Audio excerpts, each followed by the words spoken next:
Buenas noches, les damos la bienvenida a nuestra séptima transmisión del programa semanal Pulso Global, un espacio creado para analizar los principales acontecimientos, fenómenos y escenarios que acontecen en el panorama internacional.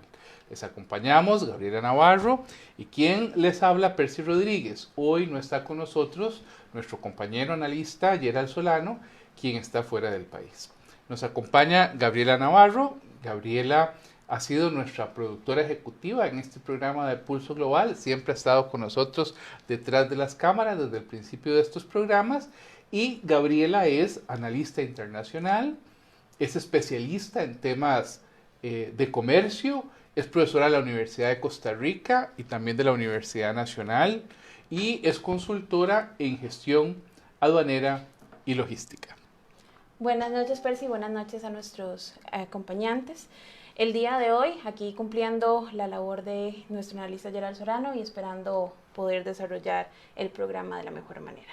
Antes de abordar nuestro tema de fondo, vamos a pasar a nuestra sección de noticias internacionales y llevaremos el pulso a el acontecer global.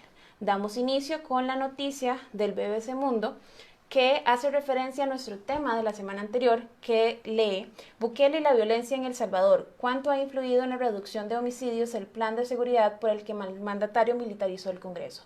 Esto hace un poco la referencia al tema que ustedes abordaban la semana anterior, sobre todo la toma por parte del presidente Bukele en el Congreso y cuál era la razón de fondo. Creo que ya tenemos como referencia el programa anterior y es una noticia que vamos a tener que seguir llevándole el pulso. Por su parte, el periódico El País nos dice: la ONU alerta del mayor éxodo de civiles sirios desde el principio de la guerra. ¿Qué es lo que está pasando en Siria? Es que se lleva ya 9 años hablando sobre el mismo tema. Un presidente, bueno, que ha ido tomando su país, que ha tenido serios problemas con diversos grupos opositores, pero bueno, en este caso, digamos, el tema es que el último reducto de ISIS, del Estado Islámico, un lugar cercano a Turquía, al oeste de Siria, está siendo debatido en este momento por tropas oficialistas al gobierno de Bashar al-Assad y con aviación rusa. Están bombardeando ese lugar y por supuesto que esto está generando el mayor desplazamiento de migrantes que se había visto. Estamos hablando de cerca de unas 900,000 personas. El 80% mujeres y niños, y eso por supuesto que es una gran preocupación sobre lo que la ONU está llamando la atención, porque si no hay un cese al fuego pronto, las consecuencias pueden ser aún más graves. Seguimos tomando el pulso a las noticias del acontecer internacional y tenemos la noticia que sale del New York Times en español, que se lee: China recurre a un control social al estilo de Mao para frenar el coronavirus. Esta ha sido una de las últimas medidas tomadas por el gobierno chino con el fin de contener la propagación de este virus que ha convertido en una plaga a nivel internacional, justamente con la cantidad de propagación que se ha tenido y la contaminación que se ha dado y se ha logrado expandir. No han logrado contener el virus solamente en un país, sino que ya llevamos más de 25 países que tienen este nivel de contaminación.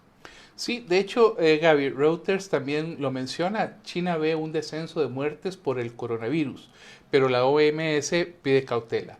Bueno, en otras noticias, El Comercio de Perú, el periódico El Comercio de Perú, dice: Rosneft, ¿cómo ayuda la petrolera rusa a Maduro y por qué es clave en el nuevo pulso entre Estados Unidos y Rusia en Venezuela? Bueno, parece ser que una petrolera, la principal petrolera oficialista rusa, está de nuevo comprando petróleo a los venezolanos y es una forma de darle aire, ¿verdad?, al gobierno de Nicolás Maduro, y eso está generando pues tensiones con Estados Unidos. Y en ese mismo sentido, CNN publica una noticia que dice: Estados Unidos anuncia sanciones contra petrolera rusa por apoyar a Maduro en Venezuela. Es decir, en las últimas 2 horas se anuncia que a esta petrolera se le va a generar una serie de sanciones por parte de los Estados Unidos. Sputnik, siguiendo la noticia que nos comparte Percy, titula que Rusia seguirá apoyando a Venezuela a pesar de este conflicto. Quiere decir que es un reto, podríamos decir que es un reto directo de Rusia hacia los Estados Unidos con su régimen. Creo que puede ser un tema que analizaremos en próximos programas. Es muy probable que tengamos un nuevo programa, efectivamente, nos lo dice nuestra productora ejecutiva, así que así será. Por otra parte, el periódico El Universal de México hace un reportaje muy interesante que titula La extraordinaria historia del primer portaaviones de China. Un tema que vamos a analizar en el programa de hoy, pero ciertamente China ha venido con cierto rearme. Se trataba, ese portaaviones, bueno, yo recuerdo cuando se compró, era un armatoste de la Guerra Fría, que estaba abandonado, fue subastado, lo adquirió un comprador chino, después se lo vendió el gobierno chino y ahí está el primer portaaviones, digamos, de la nueva Armada China. Muy interesante el artículo porque cuenta precisamente esa historia desde el tiempo de la Guerra Fría y cómo el portaaviones, que estaba si acaso culminado en un 80%, lo habían dejado botado, ¿verdad? Ahí quedó y un día de tanto lo sacaron a subasta. Cómo fue trasladado hasta China, por una noticia interesante de la cual más adelante también conversaremos. Para continuar, tenemos otra noticia del medio Sputnik, justamente relacionado a nuestro tema de fondo del día de hoy, que lee: juez de Estados Unidos rechaza demanda de Huawei contra las restricciones federales interpuestas el año 2019 contra este imperio de tecnología. La noticia nos comenta un poco sobre la reforma emitida por Amos Massad, quien rechazó la impugna que planteaban los empresarios de Huawei contra el bloqueo del desarrollo tecnológico de esta empresa en campo estadounidense. Muy interesante. Franz Van Katke nos dice: refugiados climáticos, las nuevas víctimas de la violencia y el hambre. Refugiados climáticos. Bueno, parece ser que según lo dice ACNUR, el Alto Comisionado de Naciones Unidas para los Refugiados, ya hay millones de personas que han tenido que movilizarse, que dejar sus hogares, que buscar refugio, precisamente por las consecuencias del cambio climático. Damos inicio a nuestro segundo segmento, pasando al personaje histórico. Hoy hablaremos sobre el primer emperador de China, quien unificó esa nación, y comenzaremos a analizar su historia. Percy. Bueno, hoy nos ha dado por hablar de un tema bastante antiguo, pero estoy seguro que será interesante en estos 3 o 4 minutos que hablaremos sobre él. Se trata del emperador Qin Shi Huang, famoso por las películas del emperador dragón, ¿verdad? Es efectivamente el primer emperador y siempre se pensó que era una leyenda. En realidad la historiografía china básicamente hablaba de un probable emperador que había unificado al país, a los estados guerreros, pero no había estado confirmado sino hasta los hallazgos arqueológicos de los famosos guerreros de terracota. Pero antes de hablar de eso, pues quisiera decir que el primer emperador vivió en el siglo III antes de Cristo, hace unos 2200, 2300 años. Unificó al imperio o a los estados que estaban en una pugna constante, en una guerra constante, y generó un sistema político bastante curioso. Él toma el imperio, lo divide en 36 provincias, pero en cada provincia nombra 3 gobernadores, número impar, ¿verdad? Pone un gobernador militar, un gobernador civil y un gobernador mediador. El mediador tenía que mediar entre ambos, entre lo civil y lo militar. Un sistema muy interesante porque además el emperador podía no solo los nombraba, sino que también podía derogar su cargo. Es decir, los podía quitar, los podía deponer.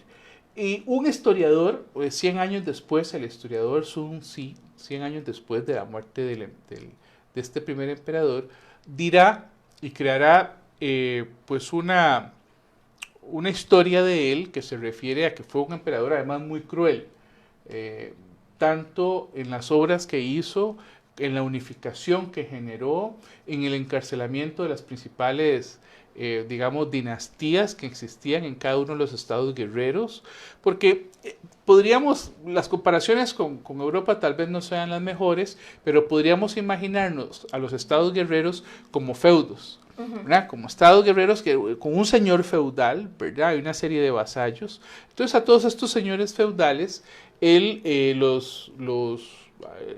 bueno, muchos mueren, otros son arrestados, son llevados a prisiones, ¿verdad? Y se genera una persecución bastante fuerte donde mueren miles de personas. Y es la forma en que él unifica el imperio. Es un emperador que además da nombre a China, ¿verdad? Su apellido da nombre a China. Y es un emperador además que logra obras muy importantes en ese país. En primer lugar, va a generar la codificación del sistema jurídico, es decir, permite rearmar a su país bajo un sistema de codificación legal. Segundo lugar, va a empezar a generar una identidad de lo nacional, de lo chino, ¿verdad? Es decir, logra que todos estos estados guerreros empiecen a llamarse chinos, ¿verdad? Por China, obviamente. Obviamente me refiero en términos de identidad de lo nacional, ¿verdad? Y una serie de carreteras que él va a desarrollar, una extensa red de carreteras entre los principales estados, que le va a permitir dos cosas. Lo primero es que le va a permitir y va a favorecer el comercio. Va a haber más comercio entre estas provincias, y lo segundo es que le va a permitir mejor control territorial, es decir, la posibilidad de que el ejército pueda trasladarse rápidamente a diversos lugares de la Nueva China, que se crea con este emperador y que va a permitir de alguna manera ese control territorial. Un dato curioso es que incluso el emperador fija el tamaño de los ejes que debe tener un carruaje para que puedan circular por las nuevas carreteras que se están haciendo para controlar el imperio. Bueno, otro tema que él implementa es todo lo que tiene que ver con homogenizar los pesos y las medidas. Eso es muy importante en un país, en una región, porque permite que si usted está vendiendo, por ejemplo, reses, esas reses que usted está vendiendo sean medidas de la misma forma, tengan el mismo peso. Si usted está vendiendo un bien, que ese bien tenga la misma medida. Entonces, para un tema de comercio, que las medidas y los pesos estuvieran unificados era pues muy importante. También logró unificar la moneda, que para el comercio es fundamental. Y algo todavía más importante es que es el emperador que logra manejar y establecer lo que va a ser la escritura oficial de China. Es decir, él no lo logra con las lenguas o con los dialectos, pero sí lo logra con la escritura. Es decir, es el emperador que unifica la escritura. Y a partir de la escritura crea la historia, crea la posibilidad de que se pueda reescribir, digamos, la historia de China. Dos obras más. Una es la famosa muralla china, ¿verdad? Una muralla que va a estar en el norte, sobre todo él comienza la muralla china, es una obra titánica que duró muchísimos siglos, pero él comienza la muralla china como una defensa hacia las hordas bárbaras, hacia las hordas mongolas que están en el norte, y es una primera barrera defensiva. Y lo otro que él realiza es su famoso entierro, su famoso mausoleo, que es conocido en Siam como los guerreros de terracota. Es curioso, una pirámide, una especie de pirámide, una mastaba, ¿verdad? Un tolmen de aproximadamente unos 115 metros de altura. Tenemos un problema técnico, hay un sonido que se está muy bien, y hay una mastaba de unos 100 y pico de metros que con el tiempo ha ido cayendo, ¿verdad? y después de 2000 años estuvo oculto. O sea, es impresionante que durante 2000 años más de 2000 años estuviera oculto este enterramiento. De un momento a otro, en 1974, cuando hay unos agricultores que están tratando de hacer unas obras de canalización, se encuentran con unas estructuras que están entre 4 y 8 metros, que son los famosos guerreros de terracota, que son muy conocidos por la población, que son ciertamente bastante comentados, y la información de ellos se puede buscar en la internet. Pero llama la atención porque encuentran una serie primero pensaron que eran tinajas, pensaron que eran tal vez cerámicas, después se dieron cuenta que eran partes de una escultura, de algo más grande. Y llegó un momento en donde las personas se dieron cuenta que estaban frente a cientos de esculturas de tamaño natural, de 1,80 m, muy grandes para la época, cada uno diferente, cada uno de los guerreros diferentes. A la fecha se dice que se han contabilizado más de 8.500 guerreros de terracota, que además son... se dice que están para cuidar en el más allá al emperador, al famoso emperador dragón. Bueno, esto era lo que quería comentarles como para introducir el tema de aquel primer imperio chino en que Qin Shi Huang comienza la unificación de la China. Y por otra parte,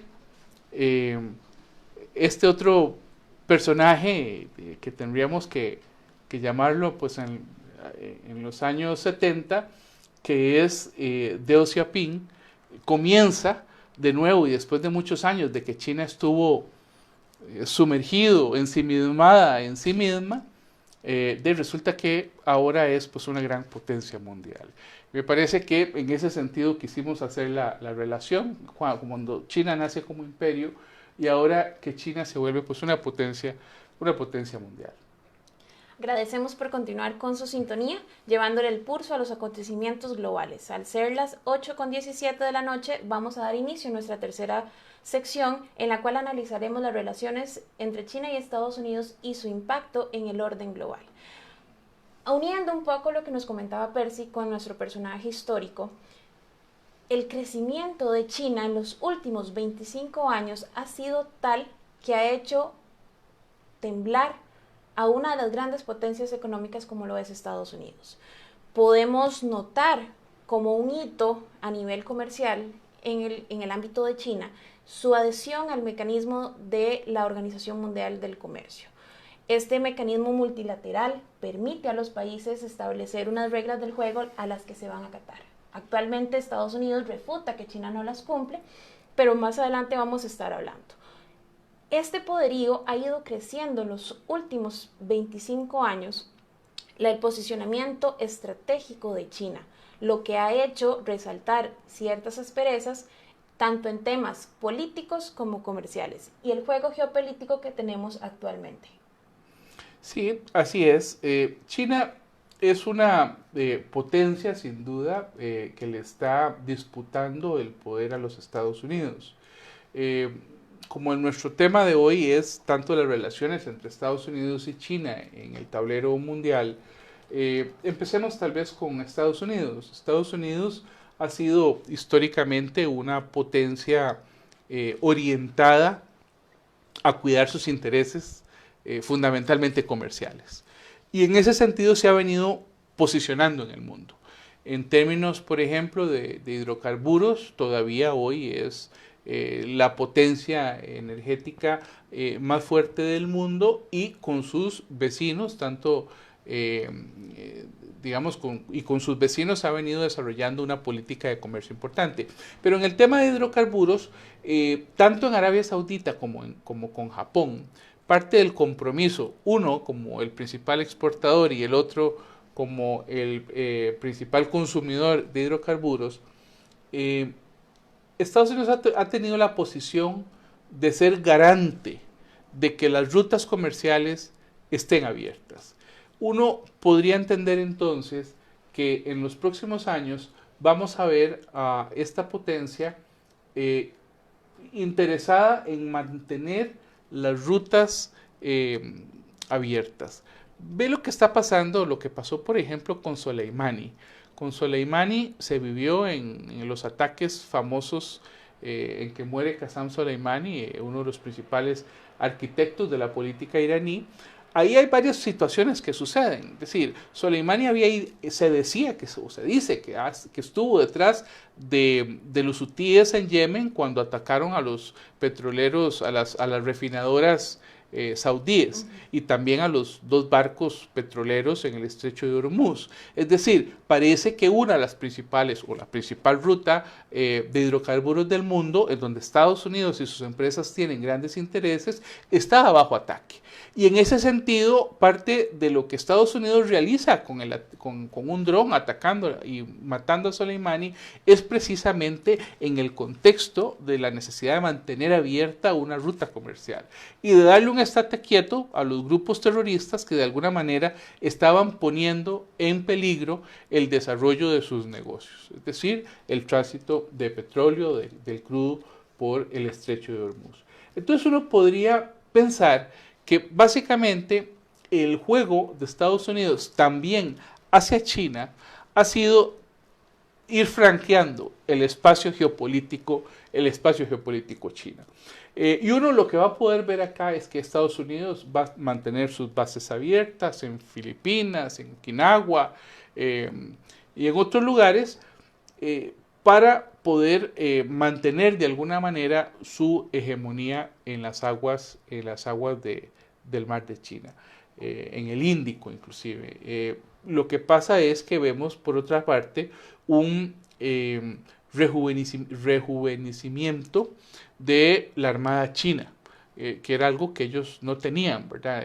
Tuvieron en el pasado una armada comercial muy importante, pero con la noticia que hablábamos sobre la historia del portaaviones, eso ha ido cambiando. Yo he dicho en alguna oportunidad que me ha llamado la atención cuando uno ve el canal chino. Antes usted ponía el canal chino, ¿verdad? Y veía exposiciones, veía bailes, veía mucho soft power. Pero no veía bajo ningún concepto la parte militar. Ahora usted pone canal chino y lo que usted ve es a los soldados marchando, lo que usted ve es una fuerte,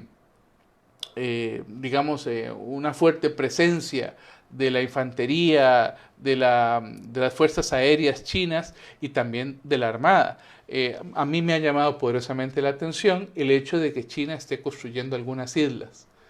Y uno se pregunta, ¿pero por qué está construyendo islas artificiales, ¿verdad?, en el mar de China?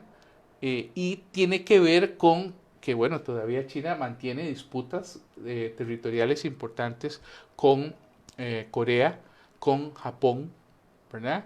Y de alguna manera en su necesidad de generar presión, de generar influencia, de generar disuasión, es que China se ha venido armando.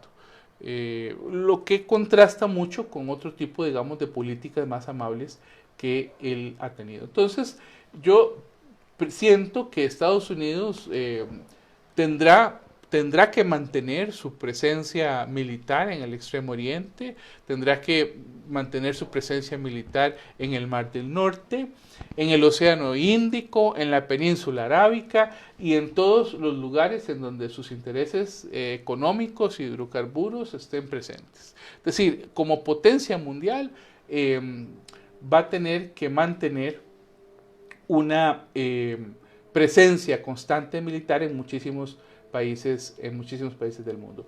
Por otra parte, uno no ve, digamos, que China con un portaaviones por ahí y algo más pueda ser una potencia militar. Puede serlo a futuro. En este momento no.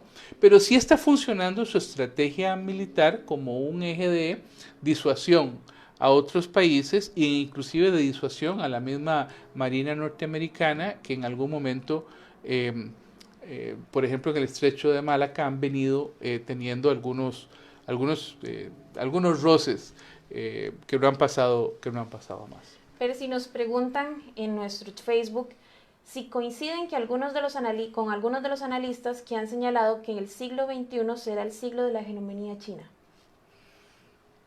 Podría ser, es decir, aparentemente vamos hacia una supremacía china. Efectivamente, Estados Unidos ha dado muestras de agotamiento, pero no significa que Estados Unidos va a desaparecer ya. Es decir, todavía vamos a tener Estados Unidos para 15, 20, 25 años. China, por su parte, ha sido una potencia en expansión, digamos, con la paciencia que tienen los chinos de ir poco a poco, ¿verdad? Tomando recursos, guardando el oro, guardando la plata, siendo acreedor de Estados Unidos. Ha sido una potencia, además, que se ha cuidado mucho en términos comerciales de ir generando amigos, de ir generando una red de socios, pero eso no se lo hemos visto al gobierno de Estados Unidos en los últimos años. Claro, y es un gran contraste en el tema comercial, que justamente ese avance paulatino que lo vemos en su entorno político lo podemos trasladar a entorno comercial. China últimamente ha ido surgiendo como una potencia referente que incluso ciertos países han desviado su comercio a su socio tradicional Estados Unidos y se colocan principalmente hacia el lado chino. Quiere decir que principalmente en la región centroamericana hemos ido disminuyendo la relación comercial con Estados Unidos y en aumento con China y con otros países asiáticos. Creo que eso es uno de los puntos que a Estados Unidos más le ha enervado, justamente porque le pone los pelos de punta al saber que ya tiene una competencia y que esa competencia la dejó formarse porque no es algo que haya venido de un momento a otro. Simple y sencillamente ha venido creciendo paulatinamente a llegar al punto que lo tenemos hoy en día, donde tenemos la guerra comercial famosa que desde el 2018 está en un conflicto constante y que hace escasos días se firmó un acuerdo o un preacuerdo parcial de alcance donde buscan establecer ciertos lineamientos, ciertos compromisos. China cede un poco, Estados Unidos cede otro poco, pero igual encontramos puntos irreconciliables entre ambos, como son los temas de propiedad intelectual, el manejo al acceso a los mercados, entre otros. Entonces, vemos como China ha ido evolucionando y ha sabido hacer esos amigos que mencionás de una forma estratégica, donde ya incluso cuando surge en el 2018 el conflicto con el acero y el aluminio, de los aranceles que le elevan Estados Unidos a China y a otros países, países como los de la Unión Europea, países como Turquía, se alían del lado de China y le dan la razón a China, diciendo que los aumentos de los aranceles eran cuestiones proteccionistas sin fundamento legal dentro del esquema del marco multilateral. Sí, así es. 1.400 o más millones de chinos con una necesidad de recursos energéticos, con una necesidad de energía, de materia prima, de alimentos. Si nosotros recordamos un poco la historia de China, China ha sido un país que ha sufrido en los últimos años, en el siglo XX, ahí para atrás, ha sufrido guerras, ha sufrido conflictos internos, guerras entre sus gobernantes, y además ha tenido carestías, ha pasado hambres, hambrunas en donde han muerto hasta 13 millones de personas en una hambruna a finales, por ejemplo, del siglo XIX, y eso ha generado que China conozca lo que es la carestía. Ahora bien, ve qué interesante, si el gobierno chino no logra mantener esa red de comercio de la que vos estás hablando en buenos términos, que nada permita que se corte el suministro de alguno de estos elementos, porque si se corta y la población lo resiente, ahí va a pasar dos cosas. Uno, se puede derrumbar su economía, y número dos, se puede derrumbar pues un gobierno autoritario, como es el régimen chino, ¿verdad?, de economía planificada, que ha optado por un mercado abierto por adaptarse al libre mercado, mientras escucha uno a Donald Trump más bien con posiciones proteccionistas, ¿verdad? Esa es parte, digamos, de la preocupación. Bien, también queríamos conversar, Gaby, un poquito sobre el tema de la ruta de la seda. ¿Qué está pasando ahí? Claro, China cuando viene y surge con todo. Y una de sus iniciativas fue el resurgimiento o el renacimiento de la ruta de la seda, ruta que data de los emperadores anteriores en China, que buscaba unificar y conectar tanto Asia con Europa, e incluso actualmente se van con mucho más ambición y buscan conectar hasta América, generando no solamente una red de infraestructura terrestre, sino también una línea de conexión marítima, con la cual buscan generar flujos comerciales, y no solo comerciales, sino también de temas sensibles, como son el gas y el petróleo, en una zona geopolíticamente marcada por conflictos. ¿Por qué? Porque busca atravesar países sensibles para Estados Unidos, generando conflictos bélicos alrededor de estas zonas que han impedido el avance de esta ruta. Incluso tenemos al estratégico India como un país aliado de Estados Unidos que no ha cedido ante las consultas insistentes del gobierno chino de participar dentro de la iniciativa. Entonces vemos como las partes geopolíticas también se mezclan en un tema que a simple vista lo vemos como meramente comercial, porque busca simplificar y reducir en alrededor 20 días el tránsito de un continente a otro, donde es una línea férrea, donde no tenemos que ver el impacto al medio ambiente que lleva el comercio de bienes, damos apertura a otros países y así como a nuevas rutas de distribución. Entonces ve acá cómo China ha venido jugando con esta iniciativa como la forma de alcanzar el desarrollo, de llegar y alcanzar nuevos países, pero también es una medida muy geopolítica y muy estratégica. Sí, a mí me llama la atención los socios comerciales que China ha venido desarrollando. De alguna manera, la dupla, el tándem entre Rusia y China es interesante. Es decir, y no deja de ser un dolor de cabeza para Occidente, principalmente para Estados Unidos. Ya se habla de que hay empresas, bueno, desde hace algunos años se habla de las multinacionales, en donde hay inversión por parte del gobierno ruso, por parte del gobierno chino.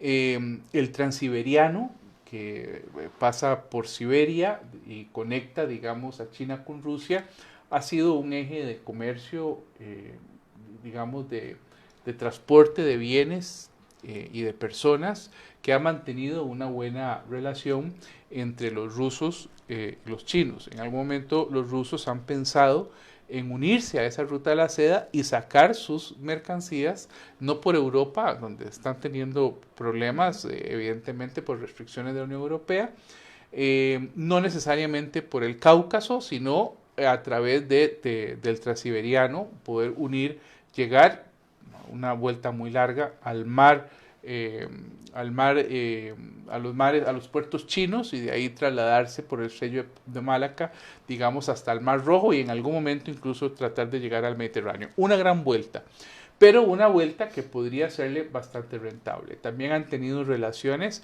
cuando los rusos han querido poblar Siberia, que es una región poco poblada, muy fría, pero que curiosamente los chinos sí la están poblando, están llegando poco a poco, ¿verdad? Y eso podría generar un conflicto más bien entre Rusia y China en algún momento, porque es como si China estuviera tomando de facto Siberia, ¿verdad? Los salarios en Siberia son, aunque son muy bajos, son más altos que los salarios en el norte de China, por ejemplo. Bueno, ahí hay un primero. Pero esa ruta, que históricamente, digamos, ha sido una ruta incluso desde principios del siglo XX, que se ha marcado entre los rusos y los chinos, está siendo disputada por otras dos rutas. Una es una ruta a través de Kazajstán, ¿verdad?, que permitiría a los chinos tratar de llegar a Turquía, a Azerbaiyán, y de alguna manera entrar por ahí hacia Europa, ¿verdad? Hacia el mar Mediterráneo, hacia Europa, sin necesidad de pasar por Rusia. Entonces uno puede entender ahí la cantidad de millones que China está invirtiendo en Kazajstán, que fue una excolonia, una de las antiguas repúblicas soviéticas. Entonces uno podría entender que ahí hay un paso importante por donde también China está buscando una conexión. Y la otra ruta es el histórico estrecho de Malaca, ¿verdad? Por donde el 80% de las exportaciones de China llegan por el estrecho de Malaca. Es decir, es fundamental, es un paso relativamente pequeño, sumamente transitado, ¿verdad? En donde los intereses chinos son básicos. Es decir, lo que sucede ahí, como decíamos, si ahí se detiene el ingreso de alimentos, de importaciones hacia chinas, o de sus exportaciones, puede ser, digamos, terrible. Ahora, ¿qué está haciendo Estados Unidos y qué está haciendo China en ese sentido? Estados Unidos ha mantenido sus bases militares en Filipinas, en Okinawa, en Singapur, pero China ha estado montando una red más amplia de socios, lo que ellos llaman el collar de perlas. Y ahí vamos a tener países desde África, por ejemplo, desde Sudán, ¿verdad? Que tiene una gran costa hacia el mar Rojo, tiene, por ejemplo, a Birmania, a Pakistán, ¿verdad? Una potencia pequeña nuclear, a Bangladesh, a países como Yemen, sobre todo en el sur, con un gran comercio hacia ellos.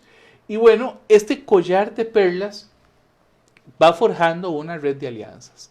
Una red de alianzas que ellos han estado, digamos, trabajando a partir del poder suave, del soft power.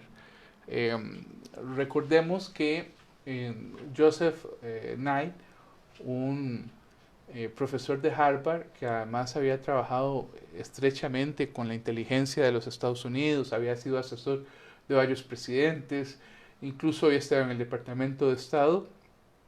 Bueno, Knight hablaba, o fue el que planteó este término de soft power, y él decía que, bueno, que los estados tenían diversas capacidades. Unos tenían fuerza, otros tenían dinero, y otros tenían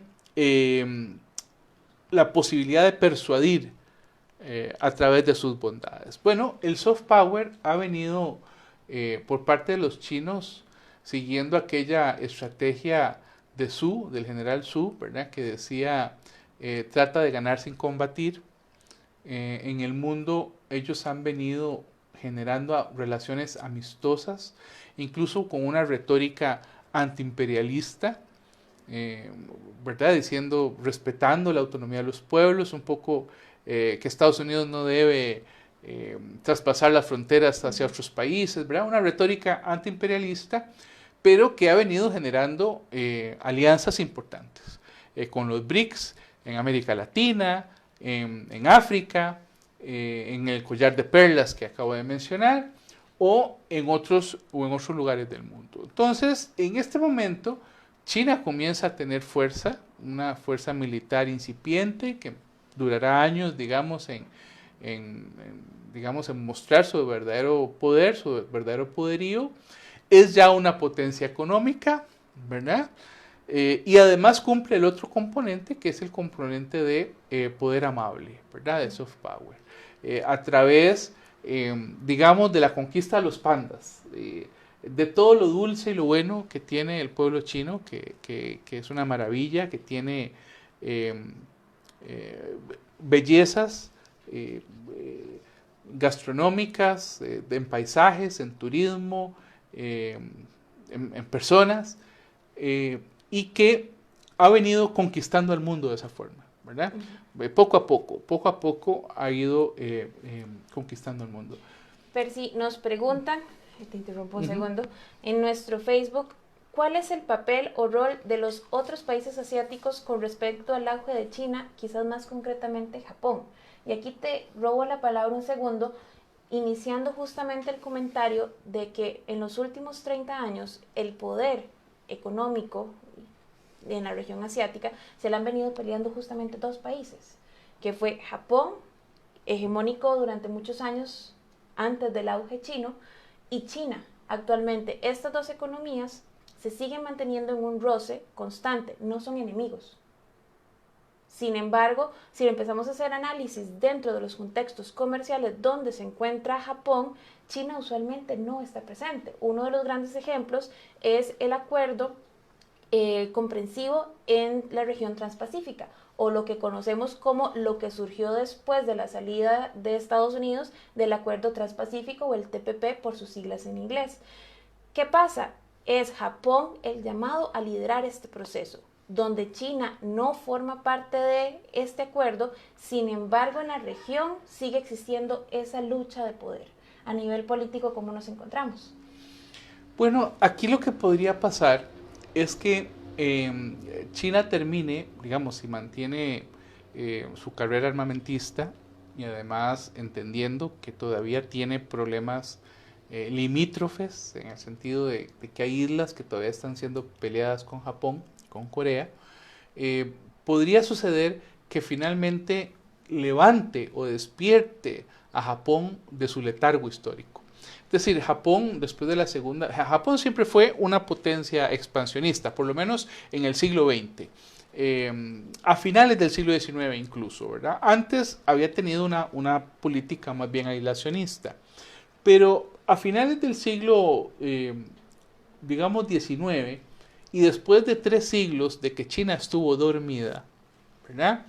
Hay una guerra entre China y Japón, la gana Japón, le quita varias provincias a China, le quita por Arthur, la isla de Formosa, y después las potencias de la época, que eran básicamente Alemania, Francia, Inglaterra, Reino Unido, terminan por exigirle a Japón que les entregue las provincias. Entonces una provincia se la deja a Reino Unido, la otra a Alemania, la otra a Francia. Inglaterra tendrá digamos, un gobierno, un cogobierno prácticamente en China, obligando, digamos, a la monarquía china a abrir los ríos y los canales de navegación que eran navegables para que los ingleses pudieran generar libre comercio.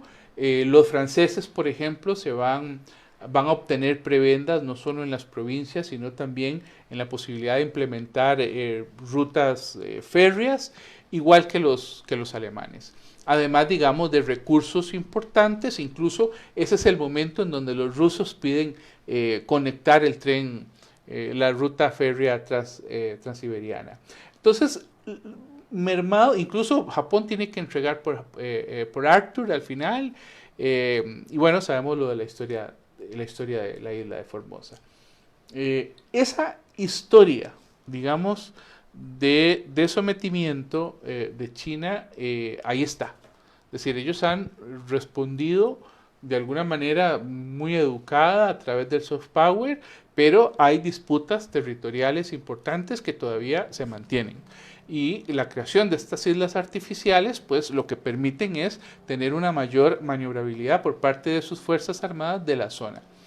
Pero después de la Segunda Guerra Mundial, Japón, y de ser vencido Japón opta, bueno, se le restringe en la posibilidad de que tenga fuerzas armadas y de que tenga poder nuclear. Entonces lo que uno podría esperar es que si China continúa su carrera armamentista, despierte a Japón. Y despertar a Japón podría hacer que Japón decida aumentar su número de tropas, ¿verdad? Porque ya hace unos años había declarado que se iba a, digamos, a mantener aunque había sido prohibido después de la Segunda Guerra Mundial, habían decidido volver a mantener algunas tropas. Ellos hablaban que para, digamos, temas internacionales, de colaboración, etcétera, pero lo que podrían generar es que Japón se rearme y que Japón sea una potencia nuclear en muy corto tiempo.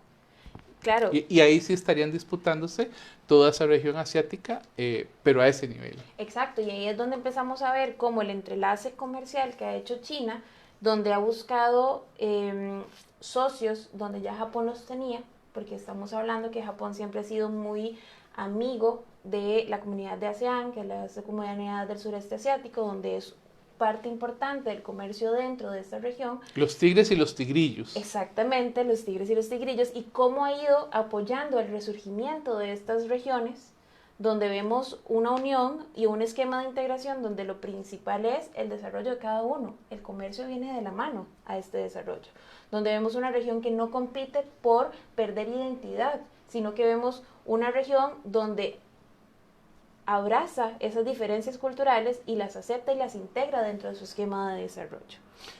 Sí, ahora uno podría también, recuerdo un autor que también planteaba otra posibilidad, otro escenario, totalmente distinto al que acabo de comentar, que es que Japón eventualmente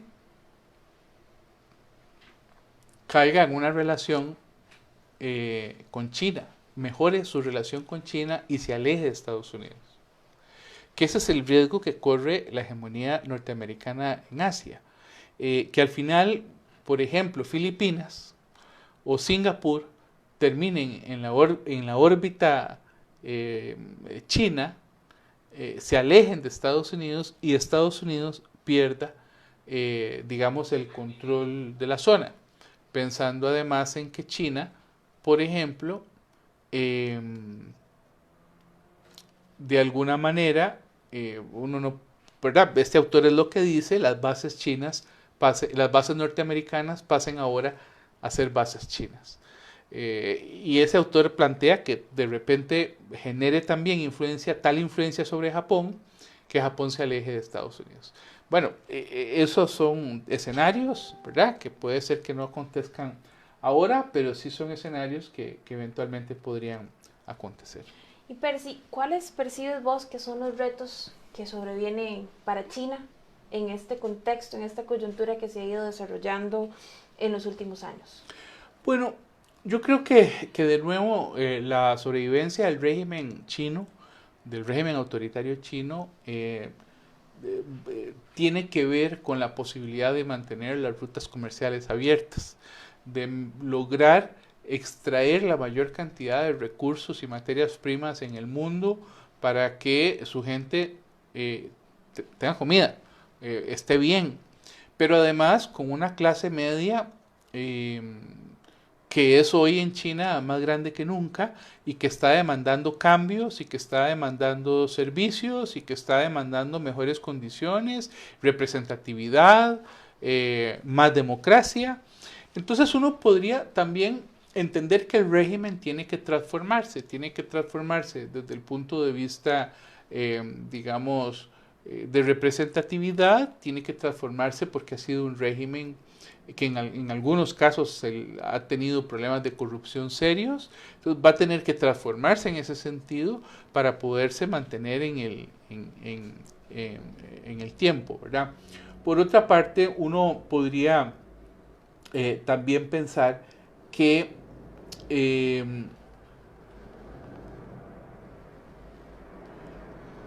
China tiene un reto muy particular que no lo estamos viendo, o sea, que no se ha logrado contabilizar, por lo menos no conozco, digamos, material que esté produciéndose sobre el efecto y que tiene que ver con la cantidad de acciones que las empresas chinas tienen en empresas no chinas, es decir, en las empresas del mundo. ¿Cuántas acciones tiene China en las empresas de Pakistán, en las empresas de Sudán, en las de Singapur, en las de Filipinas, en Costa Rica, en Centroamérica, en Suramérica? Aquí en América Latina, de alguna manera, algún autor en el pasado hablaba de que existían dos Américas Latinas en los últimos años. Una América Latina, digamos, dos Américas separadas en el Canal de Panamá. Una que veía hacia Estados Unidos, Costa Rica entre ellas. Es decir, son economías que dependen del comercio con Estados Unidos. Si el comercio de Estados Unidos crece, estas economías se ven beneficiadas. Si no lo hace, podrían verse perjudicadas. Pero, y eso marca, digamos, una influencia por parte de Estados Unidos hacia los países de la región.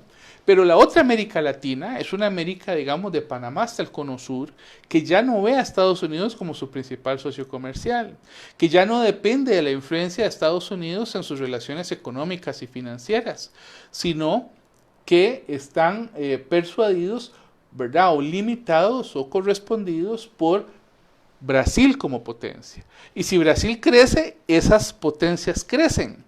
Pero resulta que a su vez Brasil depende para crecer de China. Si China crece, es como una cadena, ¿verdad?, que jala a Brasil y Brasil jala a los países de Sudamérica. Pero si China decrece o mejor se contrae, eso le genera problemas inmediatamente a Brasil y le genera problemas a el resto de Sudamérica. Yo creo que la crisis que vivió Lula y después Dilma tiene que ver con eso. En el momento en que la economía china no fue que dejó de crecer, simplemente limitó su crecimiento, en ese momento Brasil se vio afectado por los nuevos puestos de trabajo que habían generado un sistema, digamos, de prebendas a sus funcionarios públicos y a la sociedad muy fuerte, ¿verdad? Porque habían estado una década en crecimiento y de un momento a otro aquello paró, ¿verdad? No se pudo seguir con el mismo modelo de repartir y eso afectó el gobierno de Lula y después de Dilma. Entonces, yo creo que ahí, digamos, están los grandes retos del mundo a futuro, los retos de China, cuánto ellos realmente están dominando en el mundo. Sabemos que eso es el principal acreedor, eso me lo decías vos antes de comenzar el programa, principal acreedor de Estados Unidos, pero también no sabemos, y hay que medirlo, cuánto está mandando en los diversos países del mundo. En mi parte, yo creo que el principal reto es ver cómo maneja este acuerdo nuevo de Estados Unidos y China y todo el contexto de la guerra comercial. Estamos hablando que es una guerra que inicia en marzo del 2018 y al día de hoy continúa con un tira y encoge de ambos países y que nos hace pensar en cuál es el verdadero trasfondo que hay detrás de. Estamos hablando que dentro de este acuerdo, como los mencionaba anteriormente, existen tres principales retos que son el punto de quiebre y de inflexión para ambos países. Propiedad intelectual. Tenemos el principal país protector y propulsor del tema de propiedad intelectual a nivel de comercio, porque es uno de los principales países que ve réditos a través de esto. Tenemos el tema del acceso al mercado, donde China está compitiendo con prácticas desleales, en palabras de Estados Unidos, y que lo ha logrado colocar y tener una cierta ventaja en comparación con otras ramas industriales que no tienen este apoyo. Y tenemos el tercer punto, que es la marca Hecho en China 2025, que es la iniciativa que tiene China en comparación con la ruta de la seda, justamente que busca posicionar a China como el principal productor a nivel internacional, que no está lejos de. Claro. Entonces vemos cómo ha ido evolucionando y este Hecho en China 2025 es el desafío directo hacia los Estados Unidos, porque es una posición que él tenía anteriormente. Y ahí es donde vamos enhebrando delgado y terminamos en lo que es la guerra tecnológica, o lo que se conoce como la guerra tecnológica, que es donde vemos con la venia que genera el presidente Donald Trump para la empresa china Huawei y la distribución de sus terminales. ¿Por qué? Porque decían que legaban una brecha de falta de seguridad en sus terminales que podían generar un riesgo para la tramitación de los datos de esto mismo. Pero si volvemos a hilar mucho más delgado, llegamos al trasfondo que es la red de 5G, donde tenemos a Huawei como uno de los líderes en el desarrollo de esta tecnología y de esta plataforma, donde si comparamos a T-Mobile o AT&T, que son las telecomunicadoras de la región de Estados Unidos, su aporte ronda del 5 al 10% en el desarrollo de la plataforma, mientras las empresas de Huawei y de China, y Huawei principalmente, abarcan alrededor del 40-50% del desarrollo de esta infraestructura. ¿Y qué quiere decir esto? Que estamos hablando que China va a controlar el desarrollo de la tecnología 5G. ¿Y esto qué le va a implicar a los Estados Unidos? Donde no va a ser él el que tenga el control de algo que está acostumbrado a tenerlo. Contanos un poquito qué significa para las ciudades el 5G, porque bueno, sabemos que Reino Unido en estos días firmó finalmente con China la posibilidad de que Huawei maneje el 5G y el presidente Bolsonaro en Brasil había estado discutiendo de que quería dárselo a los estadounidenses, ahora los estadounidenses también estuvieron discutiendo si se lo daban a los chinos, se ha hablado de una licitación pública, pero me gustaría que le conteste a la gente, bueno, ¿cómo afecta el 5G a las personas en las ciudades? Claro, la plataforma de 5G lo que busca es exponenciar la velocidad y el alcance del Internet para todos nosotros. ¿Qué quiere decir esto? Una descarga común de una película, 1,5 GB de peso, nosotros con la velocidad actual en Costa Rica podemos tardar de alrededor de 45 a 1 hora y media, dependiendo de la velocidad de descarga que tengamos. Y ni siquiera pensemos en que eso lo podríamos descargar desde nuestra red móvil. Con el 5G se busca que la red móvil, no solamente la red inalámbrica que tenemos en nuestros hogares, sino también la red que tenemos al alcance en nuestros celulares, alcance velocidades donde una descarga de 1,5 GB puede hacerse en cuestión de segundos. Esa velocidad de Internet y ese alcance, las implicaciones que tiene para el desarrollo de las ciudades inteligentes, de los hogares inteligentes, implementaciones de inteligencia artificial en ramas como la medicina, ramas como la manufactura, la agricultura, va a permear con este desarrollo de esta plataforma de 5G. Este 5G es literalmente el paso al futuro de cómo conocemos el acceso y la democratización del Internet al día de hoy. Por eso es tan importante quién va a estar detrás de ese poder, porque no es cualquier persona que puede manejar todos los metadatos que van a estar detrás. Vivimos en una época donde el blockchain y la Big Data generan información. Hemos visto cómo la Big Data ha permitido controlar elecciones. Todo un tema de discusión que fue el Brexit, fue manipulado con los datos que uno voluntariamente cede en redes sociales. El tener acceso a esa cantidad de información pues es de trascendencia, porque las personas que saben manejar esa información tienen capacidad de toma de decisiones importantes y trascendentales. Bueno, ¿qué uno podría decir? Bueno, es una empresa privada de Huawei, pero bueno, detrás de Huawei también hay un régimen autoritario, ¿verdad? Que también se ha caracterizado históricamente, bueno, también otros gobiernos en el término de espionaje, ¿verdad? Pero que sí, digamos, preocupa sobre el manejo de datos al final y al cabo. Muy bien, excelente, bien, les agradecemos su presencia, hemos llegado al final de nuestro programa semanal Pulso Global, un espacio creado para analizar los principales fenómenos y escenarios que acontecen en el panorama internacional. Agradecemos a nuestros patrocinadores, InRed Consulting, Iskandar Group y Gráfica Creativa por su apoyo para que este espacio sea una realidad.